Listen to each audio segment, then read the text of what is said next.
Bro, I still can't believe that Sukuna literally de-atomized every single person within a 140-meter radius because he was like, you know what? I'm not going to do the full 200.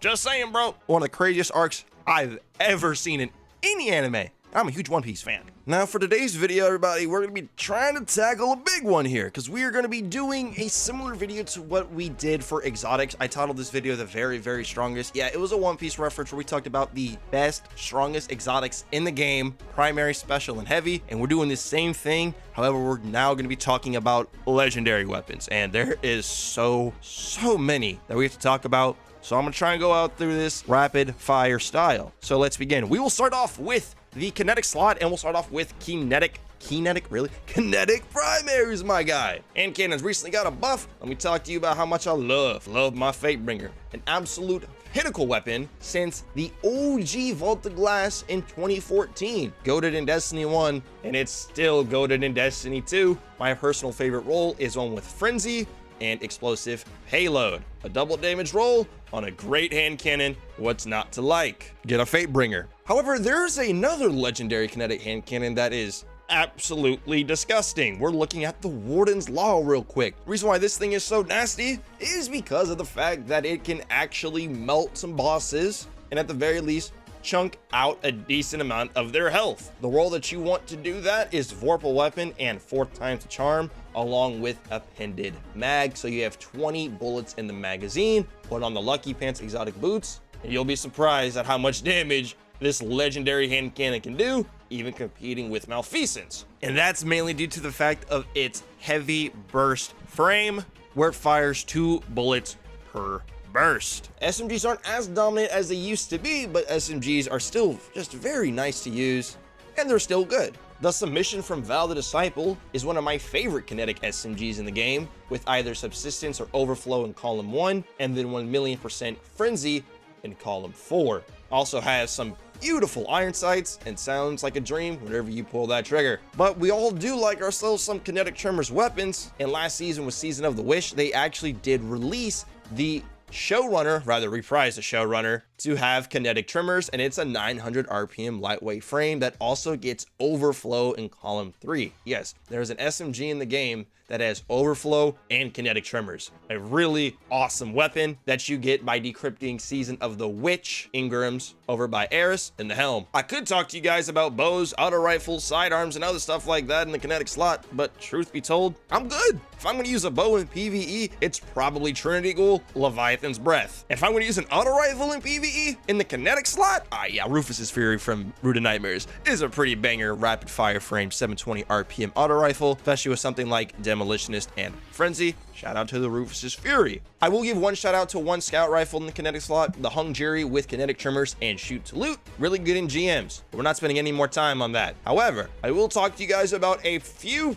pretty nasty primary weapons in the energy slot. I know people like the Brigand's Law sidearm from Season 18, Bolt Shot Threat Detector, actually a pretty damn good weapon. I've been sleeping on it for a long time, but I gotta let y'all know about it right here, right now. Staying in the art category, an auto rifle in the energy slot that I actually enjoy using is the Sweet Sorrow. Stats for all, 1 for all, 720 RPM, rapid fire frame auto rifle with the origin trait of Land Tank that gives you damage resist that stacks with every other form of damage resist. We're talking about your Woven Mail, your just normal 100 resilience. All of that makes this auto rifle really good, especially in high-end content. Do not sleep on the Sweet Sorrow. It's really good for what it is. Yeah, I know people love their Callus mini tool. It's a really good SMG. Everyone knows about the enhanced incandescent, then maybe threat detector, unrelenting, or grave robber in column 3. Although me personally, bro, if I'm gonna use a solar energy primary at this point, this day and age, bro, I'm probably just gonna rock with the Zali's Bane, the solar hand cannon from King's Fall with explosive payload, and incandescent, literally the legendary version of the Sunshot, and we know how disgustingly good Sunshot is. Other notable hand cannons in the energy slot would definitely be the Nation of Beasts from Last Wish, as it can roll both Dragonfly in the 3rd column and then Volt Shot in the 4th column. Not too shabby there, my man. I know some people love their Posterity from Deepstone Crit, but it is a 180. But if you like 180s, it does roll Frenzy in the 3rd and Volt Shot in the 4th. Kind of a nasty combo. And then you have the Word of Crota. Fun hand cannon, decent perks. I'm just not a big fan of 180s, bro. Sorry. Before I go further, I have to give respect to the Ross Arago 4 Void Adaptive Frame Auto Rifle from this season. Why? Let me tell you. This thing is absolutely a beast of an auto rifle, mainly because it has access to Onslaught in the 4th column. Thing is an absolute shredding machine, especially on a Void Hunter build with the Gear Falcon's chest piece. Also, the bug out bag that got reprised in Season of the Deep, I think is better than the Callus Mini Tool anyways. What? Yes, said it. Staying in the lane of SMGs, I will give a brief little shout out to the Parabellum, which is a World Drop 900 RPM SMG from this season. It does not roll incandescent, but it can roll things like Shoot to Loot in column 3 and then either Frenzy or Under Over in column 4 for a really good anti-barrier weapon, mainly useful for higher end content though. Other notable SMGs, of course, this season we got the return of the Subjunctive, which is a 900 RPM arc SMG that rolls Shoot to Loot and Volt Shot. Of course, you still have the Icolos SMG that rolls with either Feeding Frenzy or Shoot to Loot in column 3 and then Volt Shot in column 4, but it is an aggressive frame 720 RPM SMG, not a 900. Another awesome aggressive frame SMG that I really like to use is the Unforgiven, the Duality SMG. I love it with Demolitionist and Frenzy. A really fun and really good SMG. I like it more than the infamous Funnel Web that people went crazy for when Witch Queen dropped. Basically the second coming, the reincarnated Recluse. Looks just like the Recluse, shoots like the Recluse. Not as good as the Recluse, but does have some pretty good perks. I like my Funnel Web with Subsistence in column 3 and then Frenzy in column 4. You want me to talk about pulse rifles? Why? I'm not using a pulse rifle in PvE like that. I'm sorry, I'm just not. Scout rifles, kind of the same thing, although the Staccato does roll with Shoot to Loot and explosive payload. Not a bad one. And then I do like the Duma Chelchis from King's Fall with explosive payload and Frenzy.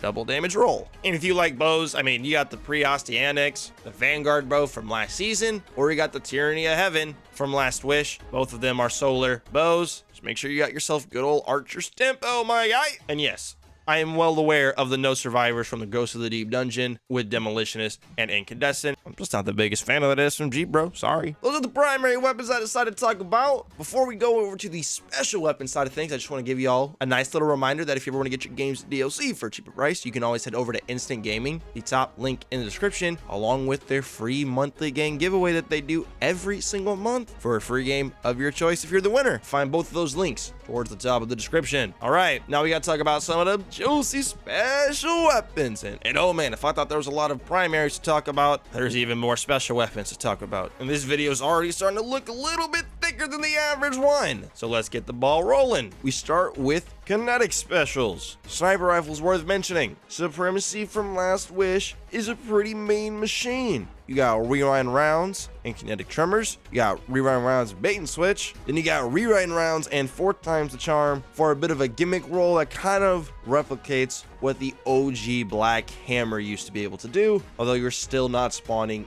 infinite ammo. Still an absolutely amazing sniper rifle. Definitely my favorite in the game currently. However, I would be doing a slight disservice so I didn't give a nice little shout out to the Succession from the Deepstone Crypt, Reconstruction Vorpal, Reconstruction Recombination, and it's an aggressive frame, so it does hit for a little bit more damage than the average sniper. Respect to the Succession. I also want to shout out the 2 legendary trace rifles that we now have access to, and the Epitence, the stasis one from the actual Season of the Wish weapons over in the helm, and then the Scissor, which is the strand one that you can get from Trials of Osiris. I would like to give a slight nod to any blinding GL. If you have the Goud Roll Ignition Code with Slide Shot, you already know. If you're like me and using the Great Value Ignition Code and the Malicious Birthright with auto-loading and slideways, that's not bad at all. I do love me some fusion rifles. The Riptide is a classic that has really stood the test of time, and for a minute was the only rapid fire that you could get in the kinetic slot until we got our first strand rapid fire frame this season that you can craft over in the helm, similar to Appetence. Scatter Signal is also the first rapid fire frame fusion rifle to roll with Control Burst, which is the fusion rifle perk, 20% damage buff, and speeds up your charge time. Along with that, you could put Overflow in the 3rd column. An absolutely amazing weapon. Let me not skip over the greatness that are Hellet shotguns. Although first, we gotta give props to the OG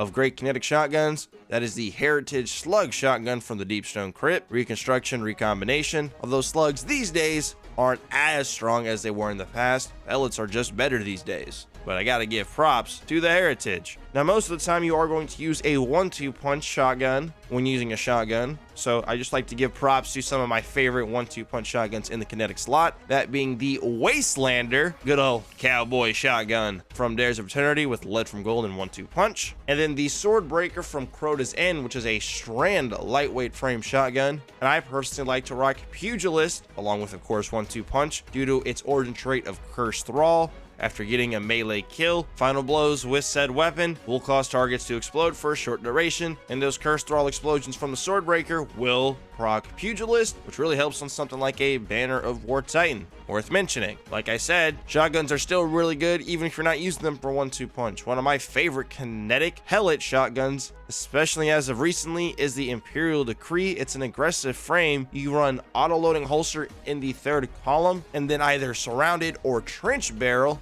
in the 4th column. Another really nasty pellet shotgun in the Kinetic slot is the Until Its Return from Season of the Deep. With the role of overflowing Cascade Point, I like to call it the 5th Horseman, as it's basically a legendary version of the 4th Horseman with Cascade Point proc. And with overflow, you just give it a pretty fat juicer mag. Shout out to the Until Its Return. Also, I guess I should shout out the good old Stasis Wayframe, the new Pacific Epitaph from the Ghost of the Deep Dungeon. Whew, alright, let me catch my breath real quick, and now we're gonna talk about the special weapons of the energy slot. Sniper rifles. How about the Icolo sniper rifle that you can craft? It's a solar rapid fire frame sniper, which is really good. 4 times Focus Fury is generally the role you're going to go with. Although for the most part, sniper rifles in the energy slot are kind of mid. So let's talk about glaives.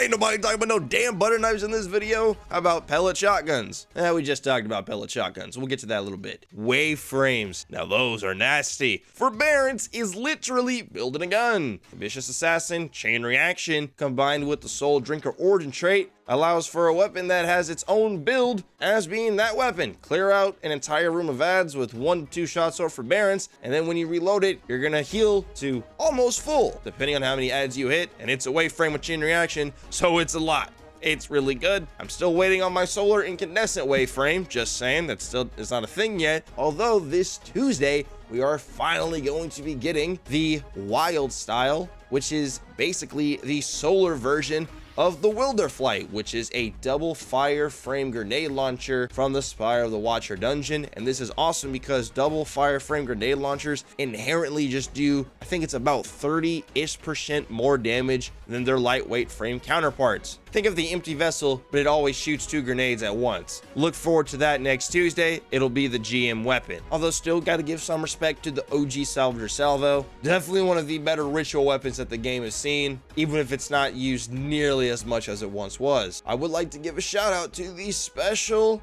ammo sidearm, the Indebted Kindness, from the Warlord's Ruin dungeon with something like Volt Shot in the 4th column and then Beacon Round to the 3rd column. Honestly, really like the rocket assisted frame sidearms that they added this season. I really thought I was not gonna like them. I was wrong. If you still like slugs, I hope you have an auto-loading holster and Vorpal weapon first in, last out, aka the Philo. If you don't have that, the Nessus Oblation from the Root of the Nightmares dungeon, raid, is a great counterpart with Reconstruction and Vorpal weapon, both perks that you can enhance because it's a crafted weapon. Now there are some pretty mean, nasty pellet shotguns in the energy slot. If you're gonna use them for just 1-2 punch or Banner of War abuse, you gotta give a huge shout out to the Ikelos shotgun version 3. I like to rock it with Grave Robber and 1-2 punch for Banner of War specifically because I'm never gonna have to reload it, especially with Threat of Ascent. I mean, grapple with Threat of Ascent to reload it, but if I get a melee kill, I'm still gonna reload. You get my point, bro. You get my point. It's good as a Banner of War shotgun or a 1-2 punch shotgun, but I still have a whole second role crafted, fully enhanced with Threat Detector and Trench Barrel. Respect to it. It's a good shotgun. Also, the Deadweight is another pretty damn good shotgun. It's a rapid fire frame similar to the Icolo shotgun, although it's arc, while the Icolo's shotgun is solar, and the Deadweight is from Gambit, so it has a fat perk pool, but there's a lot of good perks in that perk pool that you can rock with. And there's also quite the decent amount of Void shotguns as well. Rapid fire frames alike, Things like the Deicide, which is a void rapid fire frame, and more recently the Basso Ostinato, which is a void rapid fire frame shotgun from Neomuna. Also, shout outs to the Without Remorse, which is a shotgun from season 17. It is a solar lightweight frame. However, let me briefly touch on trace rifles. I know they're not as good as they once were with the nerf to double special,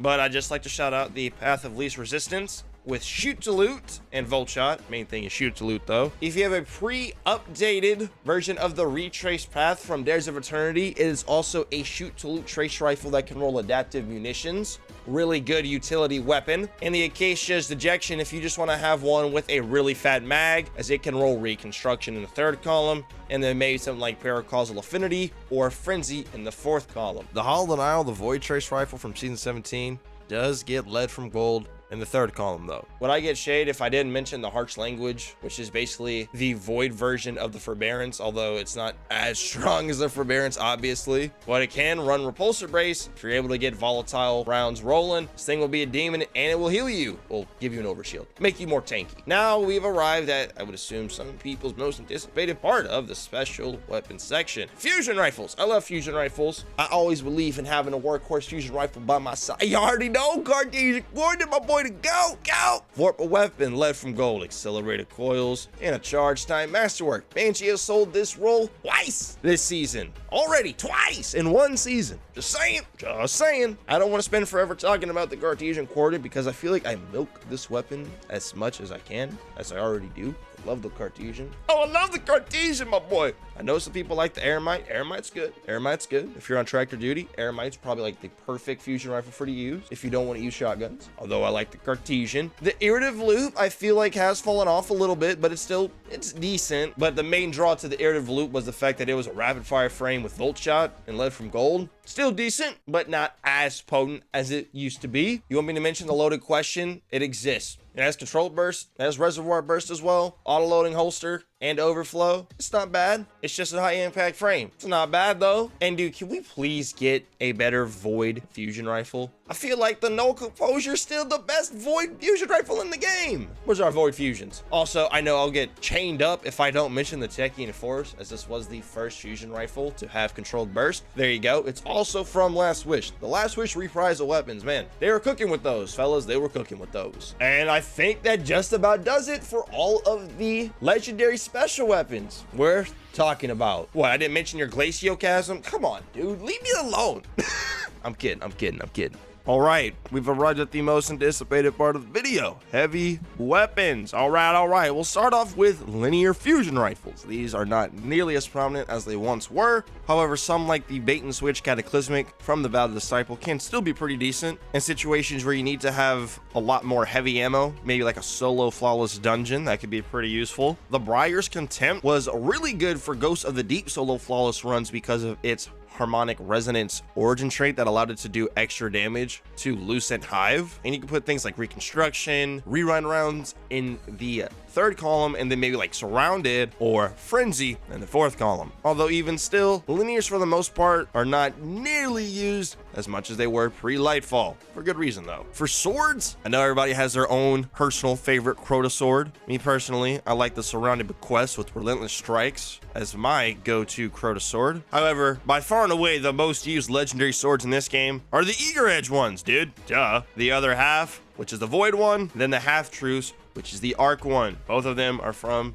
Dares of Eternity. Eager Edge, one of the most infamous perks of the entire game. All right, heavy GLs. I don't have a single Cataphract in my vault, mainly because I don't play that much PvP. The Cataphract is a nasty one. The main role for it is Envious Assassin and Bait and Switch. Although keep in mind that this Tuesday, both Envious Assassin and Bait and Switch are going to be getting a nerf, but it's still going to be a really good grenade launcher. Another good strand grenade launcher would be the Caraxes Distress. This is the Root of Nightmares grenade launcher. I have one crafted personally with Reconstruction and Surrounded, and heavy grenade launchers as a whole, as a group, are all getting that inventory buff this Tuesday as well. More grenades equals more boom equals more damage. There's other grenade launchers in the game like the Regnant and the Wendigo, but they're not better than the Strand GLs. So we're gonna move on to LMGs. Stasis LMGs suck. Sorry, I'm not a fan of the Quillums or the recurrent impact. There's a good strand LMG these days in the Mercado 45. It's an adaptive frame 450 RPM, which is generally the most liked, most used frame of LMGs by the community. This is an LMG that can roll Onslaught in the 4th column and then Demolitionist in the 3rd column. Pretty darn good LMG, and it's so fun to use one that shoots that fast. Let me be real. Everybody knows how goated the Commemoration from Deepstone Crypt is. You can make an argument that it's the best LMG in the entire game in general, at least legendary wise. Something like Killing Tally and Reconstruction on this bad boy will absolutely fry, especially if you're on a Void Hunter. Gotta give respect to the Commemoration. It is a beast of an LMG. Another LMG that you can make the argument for being the best LMG in the game is the Song of Air. That's right, the Crota's End LMG. This is an arc adaptive frame. You got a lot of good perks that you can put on this bad boy. You got Reconstruction, Demolitionist, Rewind Rounds, for some examples in the 3rd column. And then the 4th column, you got Sword Logic, Target Lock, and for me personally, what I have on my Song of Air is Reconstruction and Bait and Switch, as you can proc bait and switch at will. Also, with Crota's End weapons, you can never sleep on that origin trait, man. Cursed Thrall is amazing. You get a melee kill, all your weapon kills for the next 7.5 seconds are going to cause the enemies to explode like a Cursed Thrall. Makes ad clearing even better. Song of Air is an absolute beast of an LMG. However, when we talk about LMGs on this channel, there's one that I love more than any of them, and it's not even close. Shout out to the Retrofit Escapade. I know some people love that weapon. It has a lot of ammo, can churn out some damage in a pretty big mag, although it's an LMG for damage, so that's kind of But that's not the LMG I'm referring to. No. The LMG I'm talking about is the undisputed king of kings. Fixed odds, baby. Fixed odds, baby. A freaking beast. Absolute machine. A cheat code. Not a cheat code, it's in the game. But I love my fixed odds. 20,000 kills with it, and it's over level 300. Useful in every piece of content in the game. Master content, Grandmaster Nightfalls, A1 raids, Master raids, you name it. Fixed odds can't compete and shine like a shooting star when you could really use a wish right now. Fixed odds is from the Duality Dungeon, and Keitel, the final boss, is the one that's going to drop it for you. I have mine crafted with enhanced field prep for more ammo and a faster reload just when I'm crouched, and of course enhanced incandescent. Enhanced incandescent on a high impact frame LMG is going to allow you to quite literally do a lot more ignitions than you would expect, even without an insanely good solar artifact. This thing's a beast in every single season. This season's artifact just helps it that much more, but it doesn't need it to shine like an absolute king. I don't give a shit about the Avalanche or those other 450 RPM solar LMGs. I got fixed odds. I don't care. Fixed odds, my goat, my goddamn goat. It's so good, bro. It's my favorite legendary in the entire game. Could you tell? Now, we saved the official best for last because, everybody, what is the main form of damage that we use today? Of course, double primary sidearms. Rockets. The main frame that you want to use for rocket launchers are adaptive frames and aggressive frames, as those are the ones that hit the hardest at base. Things like a high impact do 10% less damage than aggressive and adaptive frames, and then precision frames do 20% less. That's sad. Although keep in mind that high impacts are going to be getting a buff, along with precision frame rockets also getting a buff on Tuesday. I don't really know if that's going to close the gap that much more, but adaptives and aggressives are still going to be the hardest hitting rockets at base even after this buff. What are some good rockets? Well, everybody knows how good the Hothead is. It's not the best arc one in the game anymore. It's probably an A-, B+ rocket at this point, and the only role I would use on a Hothead this day and age is field prep and clown cartridge, just for sheer rocket dumping. However, this season, we got the Hothead's replacement in terms of best arc rocket launcher in the game, and none other than the Crux Termination 4. This rocket has a slew of pretty damn good perks, including things like Envious Assassin, Clown Cartridge, and then for the first time ever,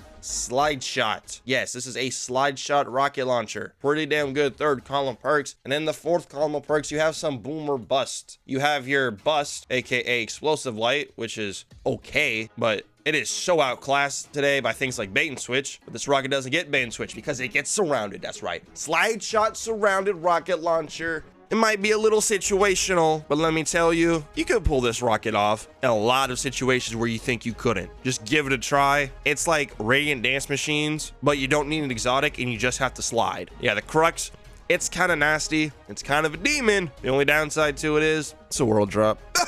Let me shout out the Cold Comfort real quick. When you're talking about putting in some serious damage in a very short amount of time, the rocket to do it, for most people, if they have it, is going to be the Cold Comfort. Why? It's simple. Envious Assassin in the third column, Bait and Switch in the fourth column, and then its origin trait allows you to store another rocket, as long as you get a finisher or revive allies to prepare the emergency reload. Restoration Ritual, it's a pretty damn good origin trait. This means you could store up to 3 rockets in the mag, get a finisher, and then you can go ahead and shoot 4 rockets in a row without shooting. Bust by Bait and Switch, it's gonna be pretty nasty. Maybe something like Radiant Dance Machines to dump out the rest of your reserves. Really gotta respect that Cold Comfort baking bosses, man. This will blow your load the quickest out of all of them. However, it's still not the best rocket in my opinion. What? I mean, come on, bro. Everybody knows how goated the Apex Predator is. A true zero to hero type of weapon. When Last Wish got its reprised weapons, the Apex Predator benefited the most out of any of them. It went from garbage to the best rocket in the game. Reconstruction in the third column for this rocket launcher is huge. Oh, also the Krugs get reconstruction as well. It does get demolitions in the third column, but you're using reconstruction on the Apex Predator. Let's be real here. And the Apex Predator is so good that I crafted 3 fully enhanced versions of this rocket launcher. Reconstruction Bait and Switch, Reconstruction Bipod for things like Grandmasters, just so you have a slew of rockets, and then Reconstruction and Surrounded. It's solar as well. It's an adaptive frame. You can use your Riven's Wish tokens to get your Apex Predator pattern without even setting foot in Last Wish. No excuse to not have your Apex Predator pattern ready to go. It is simply the best rocket launcher in the game. Bada bang, bada boom. And there you have it, you beautiful people. All of the relevant legendary weapons in the game at the moment. Go ahead and let me know your favorite top 5 or top 3 legendary weapons in the game. Remember, if you want to get your games and DLC for a cheap price, head over to Instant Gaming, top link in the description. You all take care, be safe, consider subscribing. We'll see your beautiful faces in the next one. Adios.